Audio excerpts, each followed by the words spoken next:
got out of control for the past few months. I'm hoping from now on to be a lot more consistent with your reading, and the readings will be published on time, if not early, before the new month. Okay, so I'm hoping to to reconnect with you, and thank you for those who are still sticking around and watching. So first off, the way this reading is going to go for this month, maybe for next month as well. I've chosen to do the audio recording mainly because it is easier on me. I have to do, 12 of these, and then in the past months I've tried to do a mid-month reading too, so energetically it was very, very, very taxing. It was very tiring to do, and it was also quite time consuming. So I'm hoping to reduce the time in which I do the general reading, and I'm hoping to find a strategy that works best for me. So this is my compromise here. What I'm going to do is I have already laid out the spread. I'm going to extract four important messages for you, and then we're going to unpack these messages and talk about, in which areas of your life it's affecting, okay? So the first message that I am seeing here is they're saying realistic expectation. And I feel this is going to be playing out in the work sector, in your family planning sector. And realistic expectation basically means curbing our sense of illusions or delusions and trying to aim for a more practical route, a more practical solution based on where we are right now. It doesn't mean that, we have to let go of our dreams and our aspirations. It basically means maybe we're not there yet, it'll come later, but for now, let's focus on the here and now. Looking at what's in front of you and narrowing your scope a little bit so that you're able to solve what's in front of you. And then later on, it's sort of like we'll cross that bridge when we get there, okay? Breaking up the work, breaking up the worries, breaking up the problems into more manageable pieces so that you can tackle them rather than letting them overwhelm you, okay? So realistic expectations, realistic solutions. The second message here, it's actually really, really beautiful. They are saying loving companion. So you have a lot of love, a lot of family support, a lot of people in your midst that you can turn to, that you can, seek that emotional fulfillment from, and it give you a lot of emotional support. Friends are out there, people are out there. I feel though a lot of the times you are too proud to ask for help. Okay, you are, fire signs in general like to be independent. They don't like to weave a sob story and have other people feel sorry for them. So they're just saying here, there isn't any shame in asking for help. And especially if you've got such amazing people around you, it is really important to, ask for help. Okay.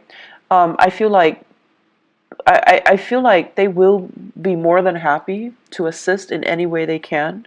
And I don't feel that you're abusing it or anything like that. So definitely ask for help if you can.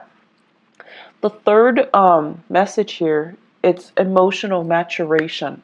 And this is a really, really good message across the board for any sign that I read for. Emotional maturation is a process of seeing outside of ourselves, of seeing and anticipating what other people are dealing with, what other people need from us. Is there any way that we can alleviate the suffering, the emotional turmoil, the problems of other people, okay?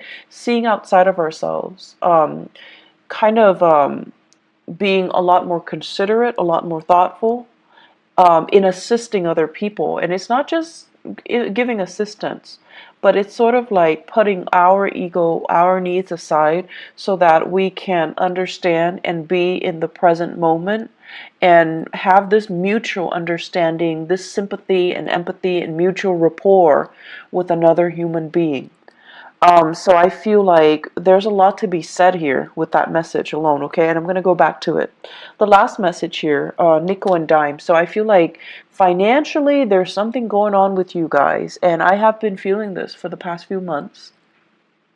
So we're going to unpack that, and we're going to talk about, ways in which you can start to rebuild this financial foundation.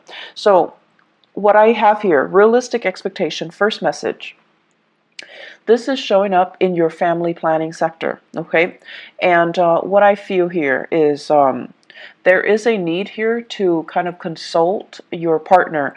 I feel like for many of you, you're a little bit extravagant when it comes to spending, when it comes to buying things, when it comes to splurging. It's like you're quite lenient with yourself when it comes to spending, okay?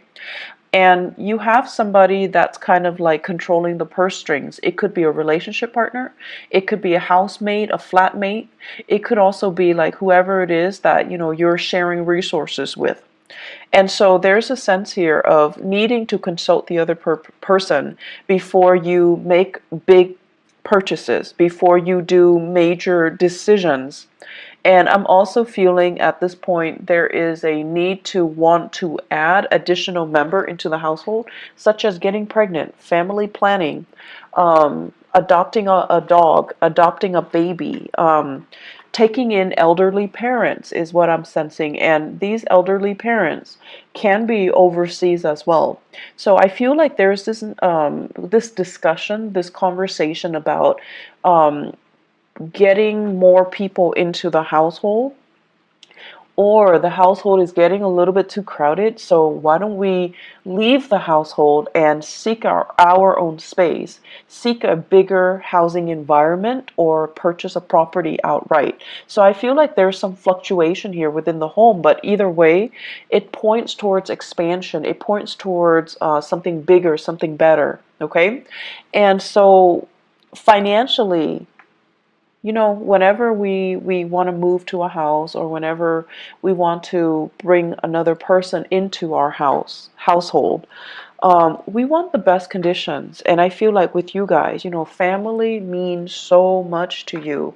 There's such a huge influence in your life, and you want to do it big. You want to do it justice. You want to do them justice. And so you tend to be quite generous with the way in which you want to, give them that financial resources, or you want to do it big. And I feel like the other person that you're sharing resources with, they're trying to tell you to curb your spending. They're trying to tell you to be conservative, and they're trying to tell you more than anything to be realistic. And I feel like, and you didn't like that. You didn't want to have to do those things.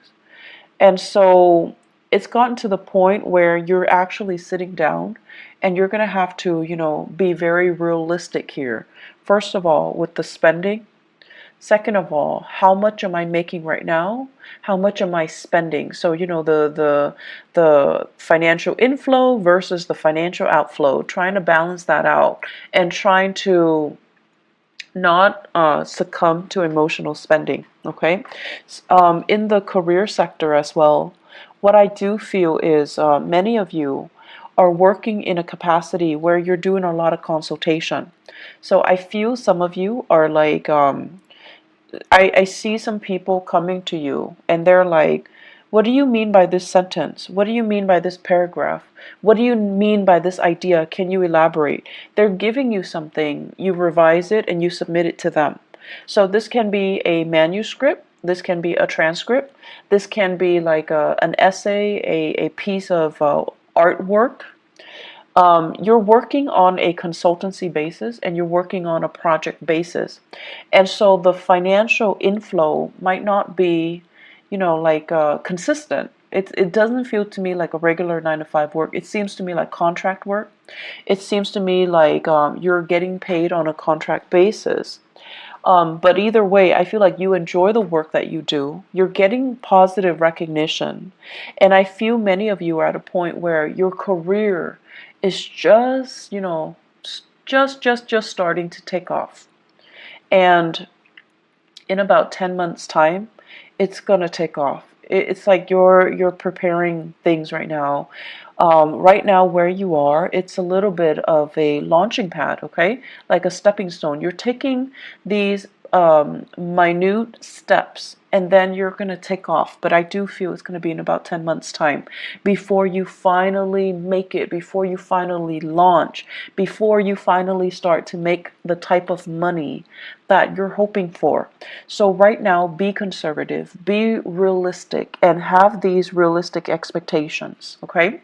Um, you know, the whole process about skimping, it's not fun. It's definitely not fun when we have to really watch what we're doing and we have to be, you know, really conscious of it.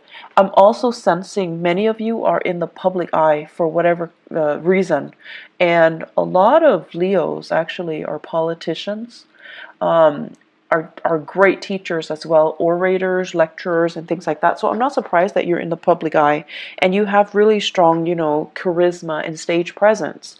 So if you are in the public eye, you're also being extra careful about what you're doing and how you're being perceived and how other people, you know, how you are portrayed in through even social media, even through, you know, newsprint. So I feel like you're trying to curate this persona so that you can, you know, maintain that good role model persona, so that you can, you know, be a positive influence for other people. So I feel like a little bit of management when it comes to how you portray yourself, how you want other people to portray you or to think of you. Okay, so a little bit of like reputation management. Not in a bad way at all, but I definitely feel you're erring on the side of caution when it comes to your image, when it comes to your spending, and when it comes to being very realistic about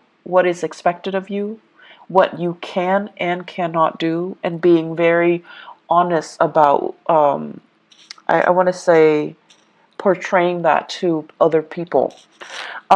Second message, loving, they're saying as well loving partner, but they say the first message is loving companion. In partnerships, though, I feel like many of you are blessed with a very, very emotionally stable partner. And what's really interesting to me is a lot of the times, you know, so Leo, to me, the sign of Leo, it's very dramatic, okay? It's a fire sign, but it's also ruled by the sun. And I feel like, you know, you thrive in the spotlight, and you guys would make, you and Libras are great, great, great, great actors. You like to, you know, stand up for your beliefs and stand up for the underdog, and really, you're quite militant when it comes to the things that you believe in, your ideologies, your sense of justice, and your sense of right and wrong, and your moral compass. You're very, very, very apt about defending what you feel is right, okay? But I also feel like there is a sense of spectacle and drama associated with the things that you like to do. You like high intensity. And so naturally, I see a lot of Leo people naturally attracted to a partner that is a little bit milder, a little bit more distant, a little bit more emotionally controlled. And I feel like you're naturally drawn to these people because of differences. But you're also drawn to them because I feel like they make you feel stable when you're interacting with them. They calm you down. They help to really, really mellow you out. And they, because they're so calm and so cool and collected, they're naturally drawn to your energy. They're naturally drawn to that sense of drama and passion. And there's just immense chemistry. So you have a partner here that is very, very like it's like a calm lake, okay? Someone who's really, really, really, really calm, and they're great under pressure, and they never act out of character. They never break that facade, which I think is really admirable. So you have a partner here that is kind of someone who's like, I don't want to say indulging you, because that sounds so patronizing, but I don't feel like it has any negative connotation.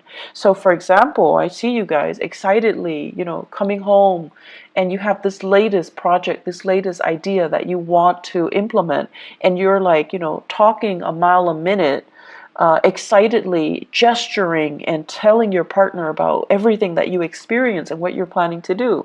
And I see your partner sitting there kind of smiling with a little bit of a smirk, because they're amused. They're amused by how excitable you can get. They're amused by how passionate you can be. And they're amused by how, totally immersed you are when you are passionate about something. I feel like that's why they're really, really drawn towards you guys. And you know how when you watch children, when they're really, really immersed in something, they're like so happy. They're just so pure, and just all you see is this ball of joy. And that's what it feels like to your partner when they're observing you do something. They're just amazed by how, I want to say, single-minded you can be when you are really, really passionate about something. And so you've got a partner that is really emotionally supportive. You've got a partner that is, it's like they're willing to go above and beyond just to capture that moment, just to, sustain or recreate, or to maintain that moment so that you can be so happy. Okay, like they love seeing that in you, and they're willing to jump through hoops to make it happen, just to realize your dreams, just to make you constantly that happy. For many of you, I feel here you have a water sign, a Pisces, Cancer, Scorpio. This is a person that is really, really, really grounded.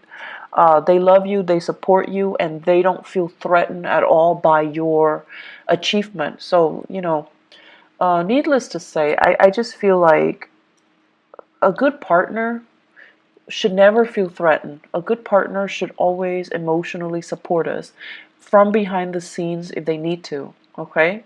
But some couples, it's really difficult for them to share the spotlight. But I feel with your relationship partner, you've got somebody that is really, really, really willing to get their hands dirty, willing to, like, make it through with you, willing to, go through thick and thin with you. So you've got somebody who is really amazing by your side.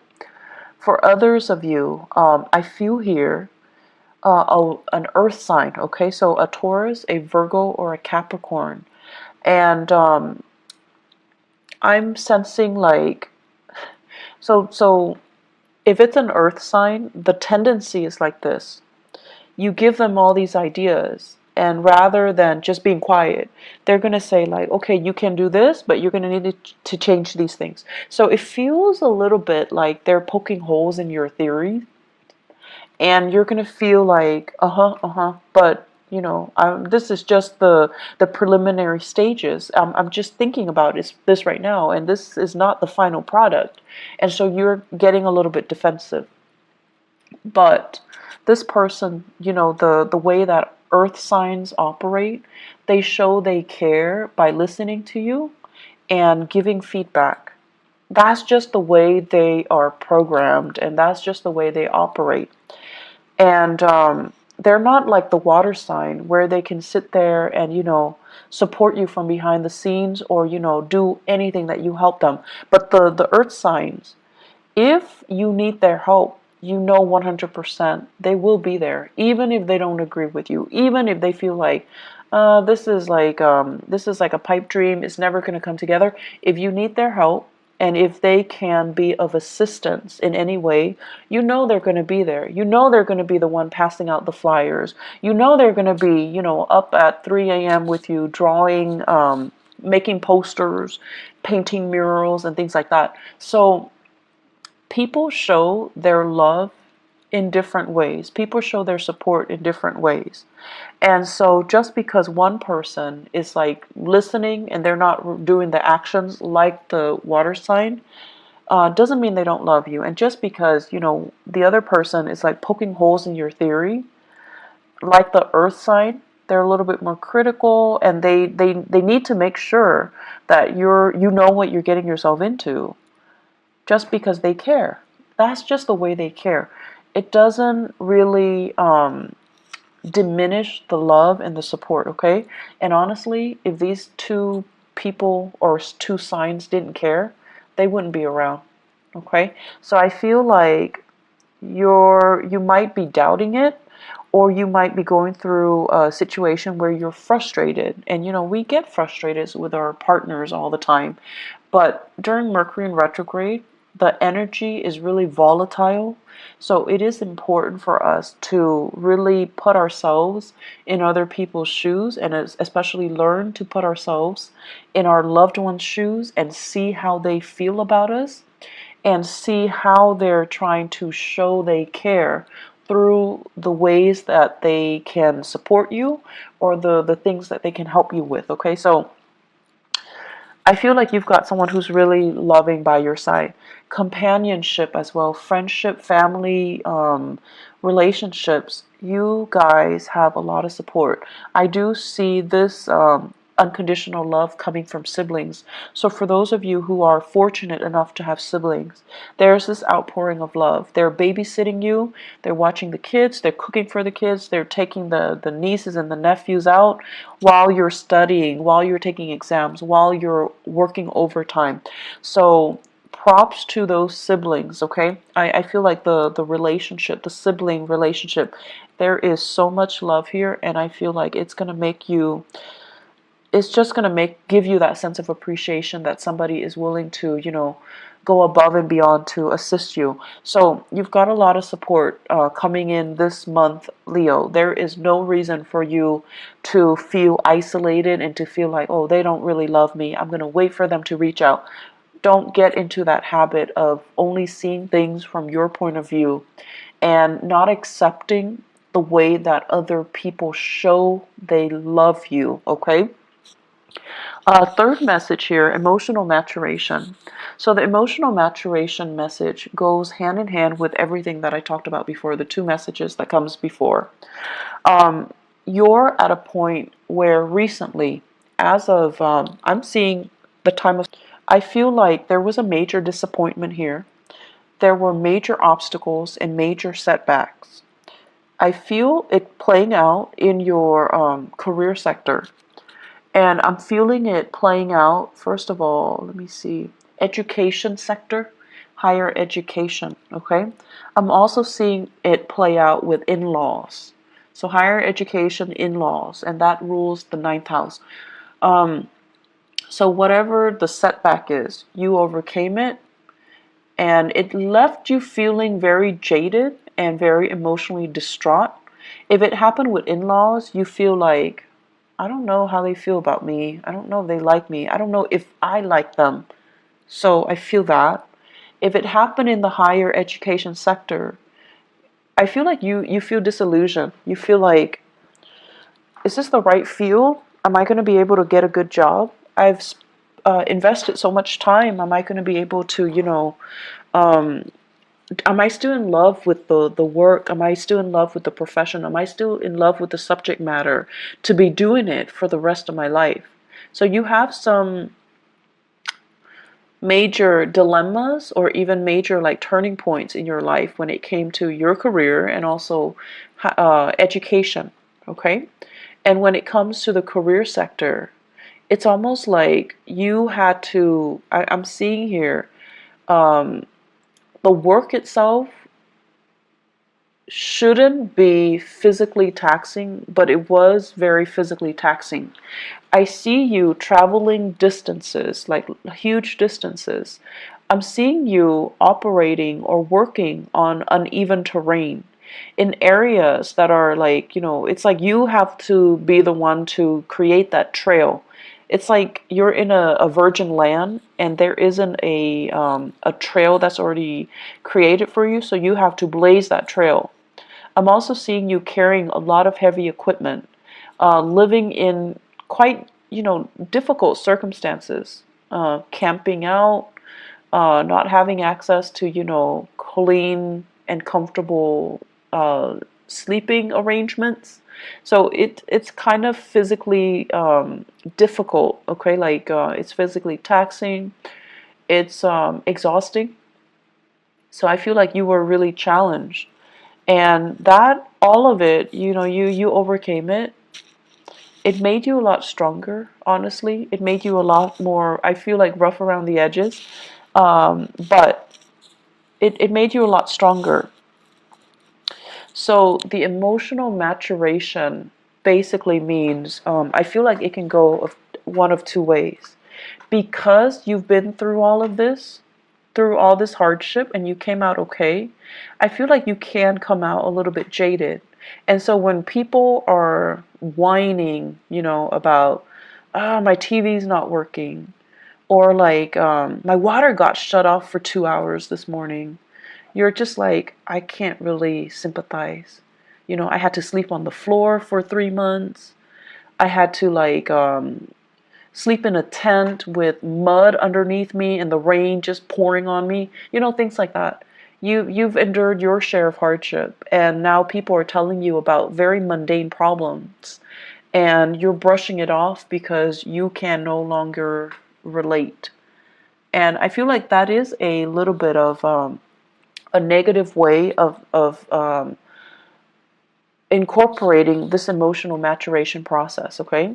So it's important for us to be appreciative of what we have. And so definitely it's annoying when these people are coming to you and they're whining about things that don't really matter. But it is also really, really important for us not to look down at people and to meet people where they're at. So obviously, whoever that's coming to you, they're kind of spoiled. They're kind of, they haven't really endured hardship, okay, quote unquote hardship. But it doesn't mean that you can just brush them aside, and it doesn't mean that they don't have their own issues, okay? But I feel like you're distancing yourself from those types of people. You're distancing yourself from the really privileged types of people who are whining about really mundane things. I do see emotional detachment coming in for you. And then for others of you, because of this emotion coming out on top, you're coming out a bigger, a better, and a stronger person. You're becoming a little bit more, a lot more considerate. And I almost feel like you want to share your expertise, you want to share your skills, you want to share your best practices with other people. And I feel like you're doing this kind of like of your own volition. So you're seeing somebody struggling and you're like, hey, I was, going through that last year. Let me give these people a few pointers. And then I see you put in a position where you're teaching them, you're guiding them, or you're giving them, pointers as to what they need to do. Okay, so it's actually a really beautiful process because you're sharing your knowledge, and you're sharing it in a way where you intuitively know it's going to help them. They're going to be where you were last year. They're going to be in that same spot. And whatever pointers you can give them to really help ease and facilitate that process for them, that's what you're going to do. So, if people are whining about mundane things, just let them whine. Don't let it get to you. Okay? And then whatever capacity you can help people, definitely do so. The final message that I'm going to leave you guys with here is nickel and dime. And the nickel and dime isn't so much about being bankrupt or being, destitute. It's more about foregoing immediate pleasures for long-term gain, okay? So you're really, really, really, really thinking about, I feel many of you, the way that you're thinking about money is definitely going to change for the next 10 months. And the way in which I feel like your framework regarding money as a means to an end and not an end in itself. And I know that sounds really cliche, but it needs to be said. Because I feel like there was a lot of money wasted. A lot of money wasted for the past 3 years, and I feel like some of you know exactly what I'm talking about. Money that came really fast, they left your hands really fast. And I also feel as well, um, let me see, money that you thought was going to be around forever and ever and ever. Money that it's like it's like a bottomless well, okay? You need it, it's there. You need it, it's there. Or the work situation was so prosperous. You worked and there's that paycheck, but something happened. And then the supply of money or the consistency just wasn't, it's no longer here anymore. And so you're really, really thinking about the building blocks for your future wealth and prosperity. You're nickel and diming yourself. You're being very, very cautious about spending. You're being a lot more responsible. And you're obsessively, checking the bank accounts. Some of you are waiting for sources of funding to come in, and it's getting delayed. Okay? And so it's not a good place to be when we count on something and it's not there. But I feel like it's going to clear up for you. Let me see, 1, 2, 3, 4. I want to say like 5 weeks time. Seeing as well, it's just like the financial situation is a little bit unstable right now. Keep trucking on, keep saving. And I know it's not fun to, have to nickel and dime ourselves and to have to, be super, super conservative.